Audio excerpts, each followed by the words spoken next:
हम देखेंगे कि विटामिन है वो शरीर की विभिन्न क्रियाओं को नियंत्रित करते हैं तथा अंगों को स्वस्थ बनाए रखते हैं।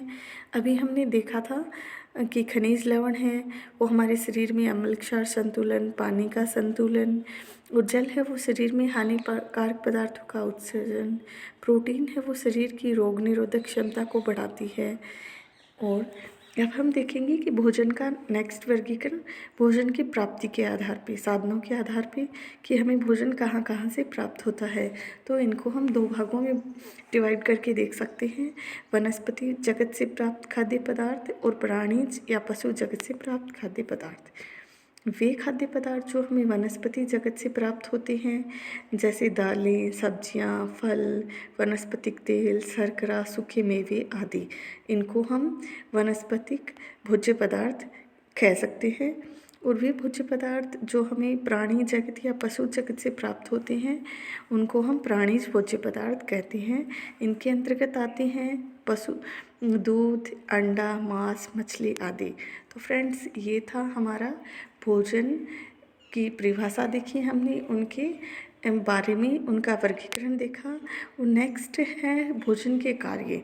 तो उसकी मैंने अभी स्लाइड नहीं बनाई है, जो अलग से बना दूंगी। लेकिन भोजन के जो मुख्य कार्य होते हैं वो शारीरिक कार्य और सामाजिक कार्य और मनोवैज्ञानिक कार्य, ये 3 कार्य होते हैं भोजन के।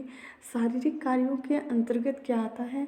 शरीर का निर्माण करना, शरीर के अंदर जो अंगों की टूट फूट है उनकी मरम्मत करना। तो इसके शरीर का निर्माण करना और ऊतकों की टूट फूट और मरम्मत करना, इनके अंतर्गत आएंगे हमारे प्रोटीन रिच वह भोज्य पदार्थ जिनके अंदर प्रोटीन पर्याप्त मात्रा में पाया जाता है।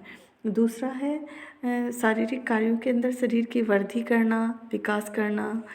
तो उसके अंतर्गत आ जाएंगे हमारे शरीर को ऊर्जा देने वाले भोज्य पदार्थ। तो शारीरिक कार्यों में शरीर की वृद्धि विकास करना, निर्माणात्मक कार्य करना, ये सब आएंगे शारीरिक कार्यों में। और सामाजिक कार्यों में भोजन है वो हमारी एक संस्कृति का एक अंग है। जैसे शादी विवाह पार्टी त्योहारों पे हम विभिन्न प्रकार के भोजन, विभिन्न टाइप्स के फूड बनाते हैं, एक दूसरे के यहाँ जाते हैं।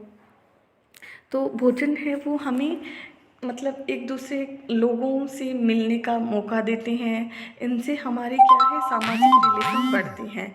और मनोवैज्ञानिक कार्य भोजन के क्या है कि अगर हम अच्छा भोजन देखते हैं तो हमारे मन में संतुष्टि होती है कि वाह कितना अच्छा भोजन है।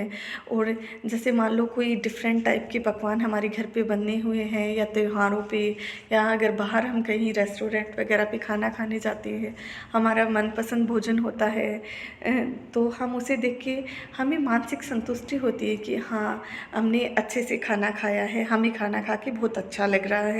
और उसी के विपरीत अगर हमें खाना अच्छा हमारे मनपसंद का नहीं मिलता है, जिसको खा के हमें अच्छा नहीं लगता है, तो हमारा मन है वो उचटा हुआ सा रहता है कि हमने खाना खा तो लिया लेकिन हमें अच्छा नहीं लग रहा। तो इस तरह से भोजन है वो हमें मानसिक संतोष भी प्रदान करता है। तो इसका मनोवैज्ञानिक महत्व भी बहुत है।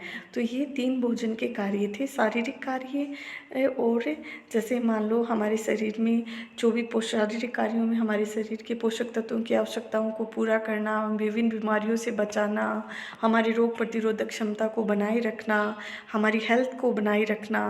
ठीक है, तो ये हमारे शारीरिक कार्य हैं। सामाजिक कार्य, तो भोजन हमारी संस्कृति का प्रतीक है, लोगों से मेल जोल का एक माध्यम है भोजन। जैसे हम किसी अपने दोस्तों को, रिश्तेदारों को अपने यहाँ खाने पे बुलाते हैं, उनकी आवभगत करते हैं, तो हमारी संस्कृति का, रीति रिवाजों का एक प्रतीक है। तो ये लोगों से मिलने का, हमें जैसे हमारे ये रखते हैं ना, जो क्या कहते हैं, जैसे मान लो सवामणी वगैरह करते हैं, तो ऐसे जो भोजन ही होता है जिन पे लोग एक दूसरे से मिलते हैं, मेल जोल बढ़ता है, तो ये सामाजिक कार्य हो गए भोजन के। और मनोवैज्ञानिक कार्य, भोजन करने के बाद ही हमारे मन को संतुष्टि देता है। तो ये 3 भोजन के कार्य हैं। Thank you friends.